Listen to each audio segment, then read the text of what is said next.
Eu vou escolher o nosso emoji, o emoji que a gente vai colocar aqui nos comentários toda vez que a gente for convidado em vários podcasts aí, esse tipo de coisa, que vai representar alguns valores da nossa comunidade, né? É muito comum alguns influenciadores usarem, né? Eu lembro do Negro, o Negro escolheu a maçã, e ele tem toda uma explicação, né? As sementes da maçã e tudo mais. Eu lembro do Lucas Amêndola, o cara mais de cripto que eu gosto bastante também, né? Que ele tem o alien para simbolizar o outro mundo, né, onde ele está, onde as criptos estão no caso, né?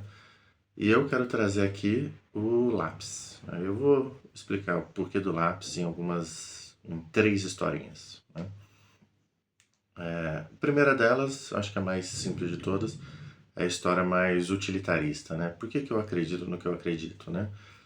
E a primeira história é a história de todos nós, né? Todos nós que tivemos uma boa família, uma boa educação. Em algum momento sua mãe te disse alguma coisa parecida com pô, filho, não pega o lápis do coleguinha, né? Pô, o que é dele, o que é nosso, né? Em nenhum momento ela falou, eu imagino, né? Se sua mãe for parecida com a minha, em nenhum momento ela falou, não, mas quantos lápis ele tinha? Tem que ver, né? Porque aí a gente tem que fazer justiça social, né? Se ele não tem consciência de classe, a gente vai ensinar pra ele na marra, né? Enfim, né? Então, o que é seu é seu, o que é dos outros, né? Essa é a primeira metáfora, pelo menos, que eu quero trazer com o lápis. A segunda delas é do Milton Friedman, né? Acho que muita gente já deve ter ouvido esse discurso dele. Pô, pensa no que custa fazer um lápis, né? Um monte de gente minerando aí carvão, né? Para depois deixar ele naquele formato ainda. Você vai ter outra indústria plantando eucalipto, cortando eucalipto e as máquinas ali cortando e as pessoas indo trabalhar e voltando para casa e recebendo alimentação nesse meio tempo, transporte e tudo mais. Essas duas indústrias já teriam que conversar entre elas, né, negociar a ponto de fazer o lápis, mas quando você pensa um pouquinho, não é só isso, porque o nosso lápis do exemplo é aquele que tem uma borracha na ponta. Né? E se tem a borracha, você sabe, vai ter que ir para a seringueira vai ter que extrair ali a seringa, né, que vai ser misturada com vários produtos químicos também. O pessoal às vezes acha que já sai a borracha pronta ali, né? Não, aquilo vai para a indústria, vai ser misturado com vários produtos químicos. Mais uma vez, um monte de gente trabalhando, alimentação, transporte, tudo mais.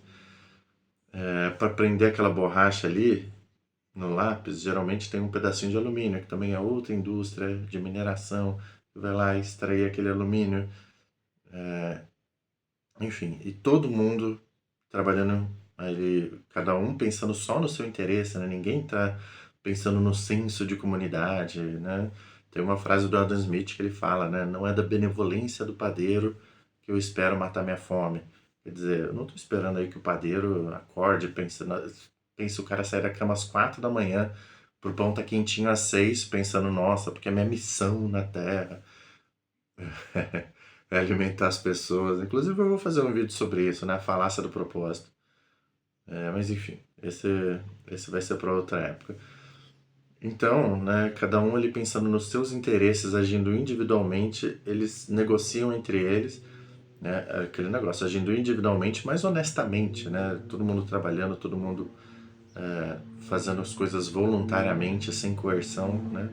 Eles fazem a negociação entre eles para o lápis chegar na papelaria. Hoje em dia, a última vez que eu olhei, estava R$ 1 um lápis. Aí você pensa, o trabalho que daria para você fazer esse lápis sozinho, impossível basicamente, e quantos minutos aí você tem que trabalhar por dia para ganhar R$ 1, né? Quantos segundos você tem que trabalhar por dia para ganhar R$ 1 para poder comprar um lápis? É surreal, né? Parece mágica e essa é a mágica do capitalismo, né? Vem da divisão do trabalho, automatização, enfim, a nossa organização livre de coerção aí, né, que faz com que as pessoas negociando entre elas consigam chegar nesse preço tão barato, né, e por isso que é tão bom para a pessoa final. Então a primeira história foi mais utilitarista, foi mais, desculpa, ideológica. Essa é mais utilitarista, né, e por isso que eu amo ser libertário, porque não é só o mais ético, é também o que funciona. Por que funciona melhor do que as outras coisas? Porque ninguém quer ser escravo no final das contas, né? Ninguém aceita ficar pagando alguma coisa coercitivamente, né? A terceira história tem mais a ver com a importância do marketing, que eu acho bem interessante também, que é no, durante a Guerra Fria, né, a gente teve aquela corrida espacial, Estados Unidos e União Soviética querendo chegar primeiro na Lua, né? A União Soviética estava muito bem, enviou o primeiro homem para o espaço, né? Yuri Gagarin foi o primeiro cosmonauta, né? O primeiro homem a caminhar no espaço. E eles tinham um problema ali para fazer notas, né? Porque por falta de gravidade a tinta da caneta não descia. E aí os Estados Unidos acabou, né? Uma fábrica dos Estados Unidos acabou criando uma caneta que escrevia sem gravidade. Cara, isso daí foi uma. Ao mesmo tempo que muita gente comprou, muita gente se interessou, foi uma piada grande, né? O próprio Seinfeld, ele fez um episódio inteiro falando sobre isso, né? Que ele comprou uma caneta que escreve para baixo e o amigo dele tava doido, ele falou, pra que você quer isso, né? Não serve para nada. Não, mas ela escreve para baixo, eu posso escrever de cabeça para baixo. Quem que vai fazer isso, né? Eu não sei se as pessoas compraram por patriotismo ou por, enfim, consumismo, mas o fato é que a fábrica prosperou o suficiente, enfim, para se bancar, para ter lucro, e, e deu certo, né? Eles conseguiram uma caneta que escrevia de cabeça para baixo, e sem gravidade, para poder escrever no espaço. E enquanto a história diz, né, que os soviéticos simplesmente usaram o lápis. Mostrando aí que, pô, que idiotice americana, né? Querer ficar inventando um monte de guerre-guerre. Só que depois a gente descobriu que essa história é um absurdo, né? Porque inicialmente os dois usaram lápis, só que o lápis ele vai soltando aquele pozinho de grafite que quando você tá aqui na Terra meio que não tem problema. Lá no espaço esse grafite fica em suspensão e pode queimar circuitos elétricos ali da nave, né? Pode ser perigosíssimo, tá? Pode botar a missão inteira a perder por causa de um lápis, né? Mas enfim, essa foi a história que a União Soviética contou e justamente pelo fato deles serem tão bons em propaganda, talvez eles tenham prosperado tanto a ponto de durar ali seus 70 anos e ainda deixar uma sementinha aqui na nossa Constituição, né? Mas esse assunto para outro dia também. Já que essa história é mentirosa, como a União Soviética conseguiu resolver esse problema?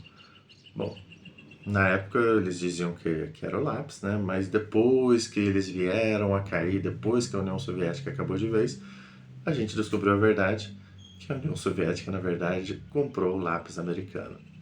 Ó, surpresa, surpresa, né? Então, três histórias aí. Esse vídeo aí provavelmente não é uma coisa que vai viralizar, não, mas é uma coisa para posicionar a marca já, para manter a frequência aqui também, para pegar o ritmo. Estou ajustando algumas coisas aqui ainda, né, o cenário. Mas se você gostou, comenta um lapisinho aqui embaixo. Segue aqui pra gente interagir mais. E tchau.